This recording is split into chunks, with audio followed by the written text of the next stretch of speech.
Hari ini turis ya, naik bis bersama rombongan untuk turis sehari.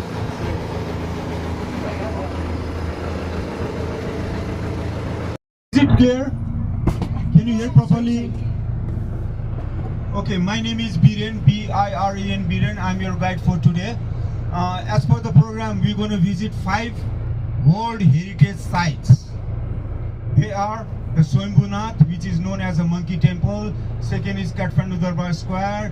Third is Patan Darbar Square, known as City of Fine Art and Architecture. Fourth is Bauddhanath, which we call it Little Tibet. At last, fifth one is the Hindus' biggest temple, Pashupatinath. So the day will be quite long. We might be back around 6:30, I don't know exactly. That depends upon the pace of our tour. So as per the program, first of all, we'll go to the monkey temple. It is around like a 20 minutes drive from here. It is located on top of the hill. There are 2 ways to go on top of the hill. One is 100 steps. The other is like 365 steps. We're going to use the 100 steps to go to the top, and we'll use the same way to catch the bus again. Is that okay for you? Yes. Once again, I tell you, my name is Biren. Since we are the tour would be very long, we have a limited time.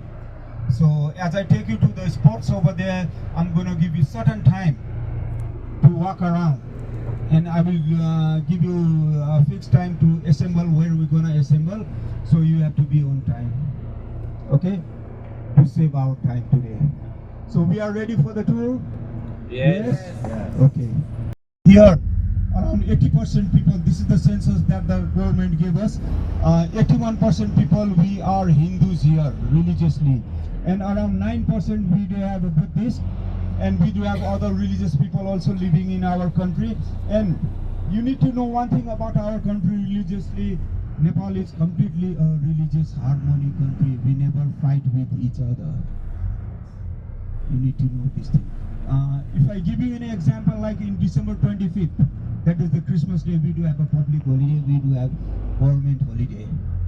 So that is the example that Nepal is completely a religious harmony. Not only on December 15th, when we have like a Muslim festival, at that time also we do have public holiday. Right now, everybody, you are in Kathmandu Valley.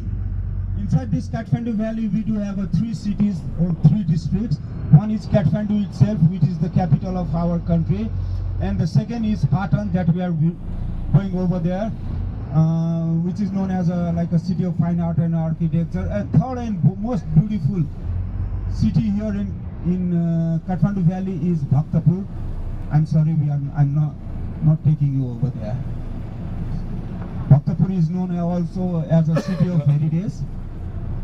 It is said that once you are here in Kathmandu Valley or in Nepal, if you don't visit the city called Bhaktapur, your tour is incomplete. So your tour will be still incomplete till you leave our country.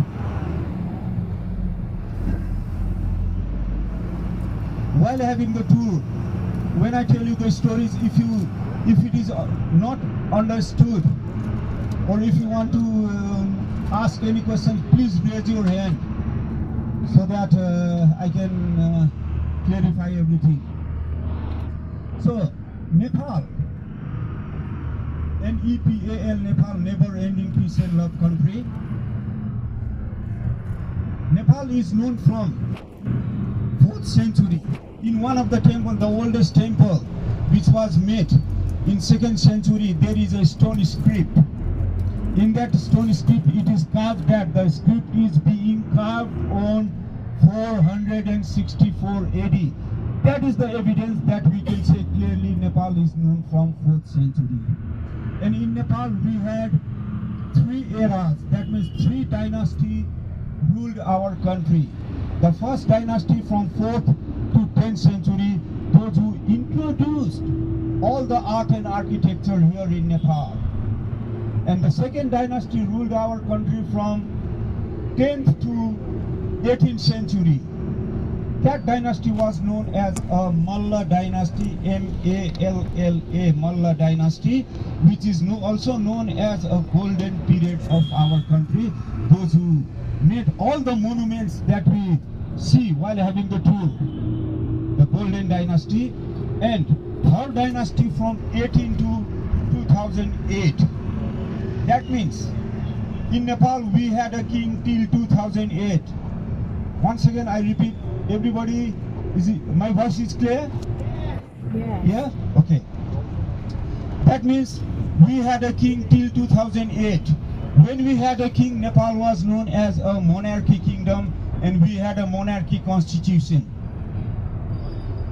And the king who was ruling in our country in 2008, we Nepali people, we did not like his ruling system. He was not good with the Nepalese citizen. So we had a 19 days political movements on the major cities of Nepal, having slogan, "Leave this country, leave this country." Bhaktapur was the capital of our country. Still we do have now the old 15th century palace over there. The very old palace. The palace is made in a traditional way, made out of wood.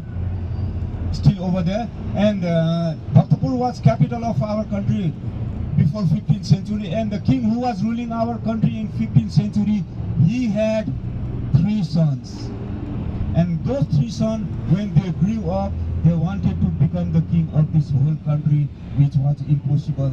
3 kings in one country. So the main king, the father, was getting old, and he gave 3 sons, 3 states. One son, Kathmandu, for one son. Second, the other one, Patan, the other one, Bhaktapur. And those 3 brothers, when they got those states, they declared themselves as the king of that particular state. So I just mean that in that way Nepal was divided into different states. Altogether in our country we had 24 states. And among the 24 states there was a state, one state which is like 140 kilometers west of Kathmandu, the Great Gorkha state. And the king of Gorkha state, he thought himself that we all are Nepali. Why we do have 24 states and 24 kings? Why not we reunite? So he used the brave Gorkha soldiers from the Gorkha state to reunite the country. In 1768, that is during the 18th century, Nepal was reunited by the king from Gorkha state. And the third dynasty started from that period. This is one of the major river here that we see. We call it Dirty River because all the drains, look at that, goes in this river. So dirty water drains. During the monsoon time, we have a big flood over here. It's covered. The water flood comes up to this point. Flooding, landslides, sinkholes, these are the natural, and the earthquake is the natural calamities of our Nepal. That is the problem we do have here in Nepal. Right now, as I told you, we are going to Swayambhunath, the monkey temple. The monkey temple, or the Swayambhunath, it is a Buddhist temple. It is a stupa. Stupa is like a Buddhist word, but nowadays you can find this word in Oxford Dictionary, so it is known as an international word. It is a solid white dome with a conical top. I tell you one thing about this stupa. If I tell you in one sentence about this stupa is a symbolic image. Stupa is a symbolic image which is divided into 3 parts. If you can purify those 3 parts, you get enlightenment, you get nirvana, you become a Buddha. That is stupa. And those 3 parts are the body, the speech, and the mind. If you can purify your body, if you can purify your speech, if you can purify your mind, you become a Buddha. Buddha is not a name. It is a title of enlightened person. It is a title those who achieve nirvana. So that is stupa. So stupa, when I take you to the over there, the stupa would be divided into 3 parts, and the upper part is the nirvana point. So that is stupa. In Nepal, we do have 2 followers of Buddhism: the Nepalese Buddhist and Tibetan Buddhist. Tibetan Buddhists are those Buddhists, those who shave the hair, wear the monk dress, live in the monastery to learn about Buddhist philosophy. And they are known as a wise Buddhist. The main achievement or the main goal for the Buddhist is to become happy, to have peaceful life, to have peace in their life, which are the most true. Happiness and the peace is the most expensive thing in this universe we cannot buy. So the Buddhist philosophy says that if we follow Buddhist philosophy, we can become happy, we can get peace in our life. So the Tibetan Buddhists, they like to become wise to get the peace or become happy, and they are the Tibetan Buddhists. Nepalese Buddhist, now here, difference between the Tibetan and Nepalese. Nepalese Buddhists are similar like us. They work in the office, they do get married, they do business, they have children, and then once in the morning, once in the evening, they go to the monastery to learn about Buddhist philosophy. And the Buddhists, Nepalese Buddhists, they do like to pray God of compassion. God of compassion means if somebody is in problem, somebody is having hard time, if somebody is having very bad situation, if we help those people, the helpless people, we become happy. If somebody is, the beggar is hungry over there on the street, if I give some food to the beggar, beggar will be happy and I will become happy. In that way, the Nepalese Buddhists, they become happy. So they do like to pray God of compassion. As I take you to Patan Darbar Square, the Patan city is famous for the Nepalese Buddhist. While having the tour, if I see the statue of God of compassion, I'm gonna show you. If I am not with you, I tell you right now, the statue having 1,000 eyes and 1,000 hands, that is known as God of compassion. 1,000 eyes means Lord Buddha is watching all the sufferers in this universe with his 1,000 eyes, and Lord Buddha is ready to help all the sufferers in this universe with his 1,000 hands. That is God of compassion. Is that clear? Yeah. So this place, if someone is Nepalese Buddhist, they have to go to this temple, Swayambhu Stupa, each and every day, which is impossible. We cannot go every day over there. Sometimes we are far away, sometimes we are not feeling well.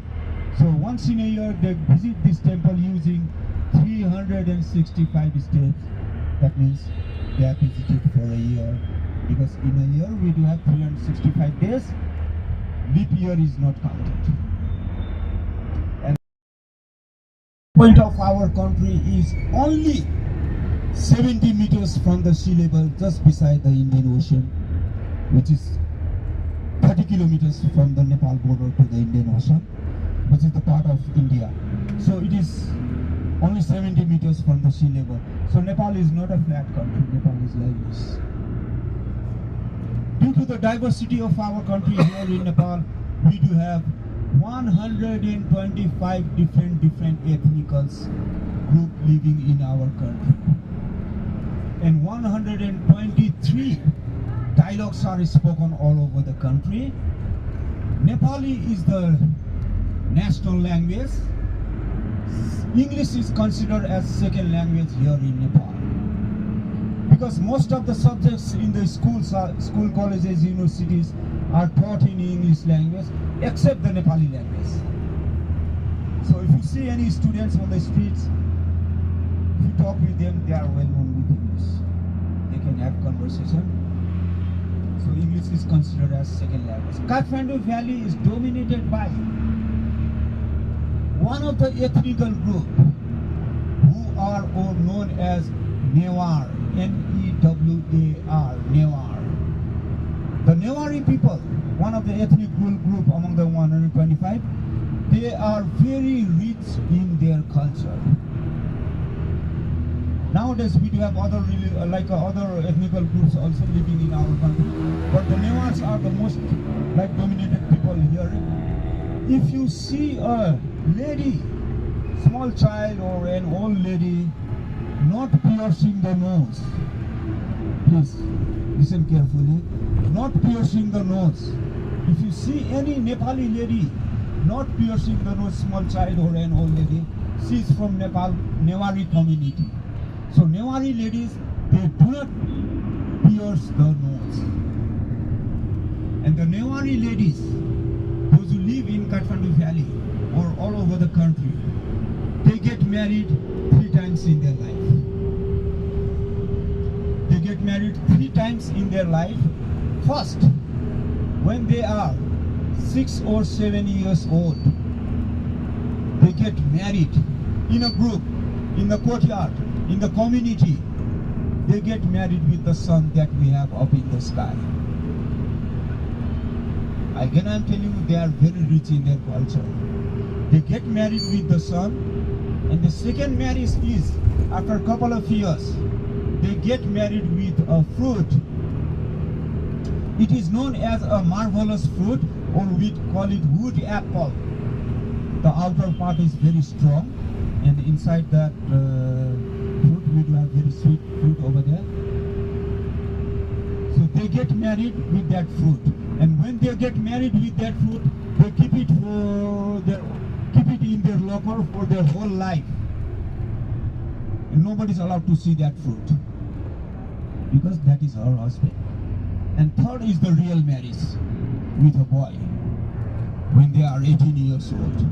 Legally, according to the constitution, the girl should be 18 years, boy should be 21 years to get married. So that is the third marriage. And the Newari ladies, when they get married, when they lose their husband, they are never widow because they have been married with the son, and son is forever. But they can get remarried. Not only the Newaris, even all the Nepalese girls, they can, throughout the country, they can get remarried. It is written in our federal constitution nowadays. So now in a distance, I cannot see because of the clouds. We are very close to, and this side to your right hand side, you can see the compound over here. This is one of the Nepal Army barrack. Nepal Army has got, Nepal government has a mission to join the underdeveloped countries. Nepal is also underdeveloped countries, but they join the underdeveloped countries through United Nations for peacekeeping. So this is the place where they do training for 45 days before going for peacekeeping in other countries like Syria and those countries. Sedikit sejarah tentang Nepal. Nepal adalah sebuah kerajaan konstitusional yang terkurung daratan di pegunungan Himalaya bagian tengah, berbatasan dengan RRC bagian utara dan India di bagian timur, selatan, dan barat. Agamanya Hindu 90%, Buddha 5%, Islam 2,7%, Jain 0,1%, dan lain-lain 2,4%. Bahasa Nepali, ibu kota Kathmandu, satuan mata uang Rupiah Nepal, NRS. Ada 2 kelompok bangsa yang pertama kali memasuki negara ini, yaitu bangsa Indoraya dan bangsa Tibet. Orang Nepal keturunan Indoraya terdiri dari orang Tarai, Bihari, Newar, dan Taru, sedangkan orang Nepal yang termasuk kelompok etnis Tibet adalah orang Tamang, Rai, Limbu, Sunwar, Pute. Sherpa masuk dalam Pute, Magar, dan Gurung. Orang Sherpa dan Gurung memiliki keahlian khusus. Orang Sherpa terkenal sebagai penunjuk jalan dan pengangkut barang untuk ekspedisi pendakian gunung. Kaum wanita pun mampu mendaki gunung dengan membawa beban berat. Sedangkan orang Gurung terkenal sebagai pemberani dalam perang. Banyak dari mereka direkrut menjadi anggota pasukan Inggris dan India dengan sebutan tentara Gurkha. Suku Newar di Nepal memiliki tradisi unik di mana wanita diwajibkan menikah 3 kali sepanjang hidup mereka. Pertama, pernikahan dengan buah bael. Pernikahan pertama dilakukan saat gadis Newar masih pra-remaja, biasanya antara usia 5 hingga 10 tahun. Mereka menikah dengan buah bael yang dianggap sebagai simbol Dewa Wisnu. Tradisi ini disebut Li dan diyakini akan memastikan kesuburan gadis tersebut. Kedua, pernikahan dengan matahari atau Bahra.